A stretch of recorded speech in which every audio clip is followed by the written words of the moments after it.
I am so glad that you always keep me in your thoughts and that you are following the teaching I pass on to you.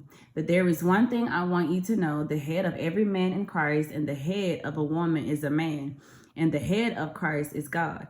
A man dishonor his head if he cover his head while praying in prophecy, but a woman dishonor her head if she praying in prophecy without covering on her head. For this is the same of shaving her head.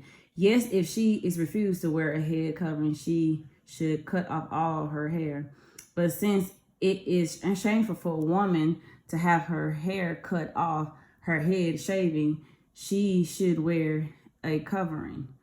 A man should not wear anything on his head when worshiping, for a man is made in God's image and reflected God's glory, and the woman reflected man's glory. But the first man didn't come from a woman, but the first woman came from a man. And the man was not made for a woman, but a woman was made for a man. For this reason, and because the angels are watching, a woman should wear a covering over her head to show she is under authority.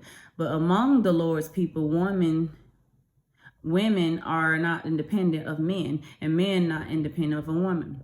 For although the first woman came from a man, and every other man was born from a woman, and everything came from God, judge for yourself. Isn't it right for a woman to pray to God in physically without covering her head? Isn't it obvious that it is disgraceful for a man to have long hair? And isn't long hair a woman pride and joy? For it has been given to her as covering. But if anyone who wants to argue about this, I simply say that we have no other